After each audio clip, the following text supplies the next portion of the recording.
किसी नौजवान ने कोई शुरुआत अच्छी की हो और वो कुछ अपने समाज और विचार को लेकर के चलना चाहता हो, उसी को रोक दिया, पाबंदी लगा दी।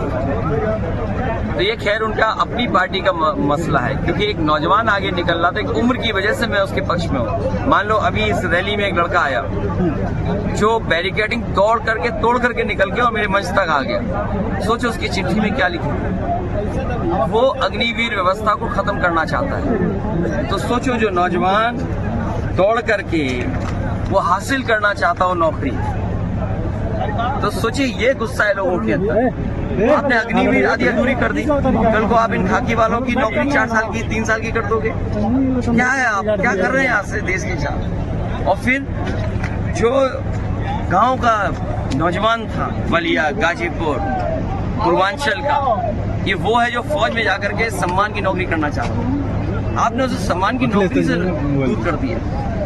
ये जो पीडीए परिवार है, ये पीडीए और पी से पूर्वांचल, तो पूर्वांचल और पीडीए परिवार और पी से ही प्रोग्रेसिव, एनडीए एन निगेटिव हैं।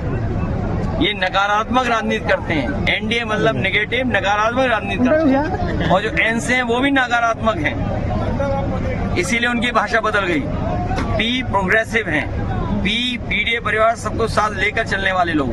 सर आजमगढ़ में अपर्णा यादव भी प्रचार करने उतरी, इसको कैसे देखते हैं? कोई बात नहीं, ये कोई बड़ा मुद्दा नहीं है। जी सर, बड़ा मुद्दा ये है कि बलिया आते आते डबल इंजन के इंजनों का धुआं क्यों निकल जाता है। सर अपर्णा यादव का जो प्रचार है, सर अपर्णा यादव का जो प्रचार है, कोई यादव पर कोई असर पड़ेगा यादव वोटरों पर आजमगढ़ में? सर अपर्णा यादव का ये लड़ाई संविधान बचाने की है।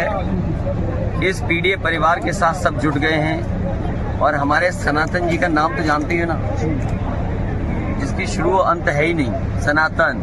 और इन्होंने तो पहले दिन ही चुनाव जीत लिया, उससे बेहतर और कौन चुनाव जीत सकता था। पिछली बार तो रह गए थे, लेकिन इस बार रहने वाले नहीं हैं, इस बार लोकसभा में जाने वाले हैं। सर बीएचयू बलात्कारियों को बचाया जा रहा है, क्या कहना था? बीएचयू बलात्कारियों को बचाया जा रहा था। उनकी तस्वीर मुख्यमंत्री के साथ है जी सर, तस्वीर बीजेपी वालों के साथ है।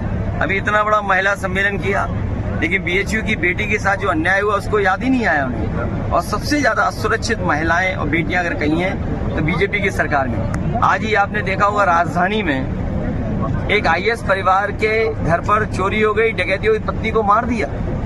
ये कानून व्यवस्था है, सोचिए। एक आईएएस की पत्नी की हत्या हो जाए उसके घर में, और क्या कह रही है, लॉ एंड ऑर्डर। इन्होंने लॉ एंड ऑर्डर अलग अलग कर दिया।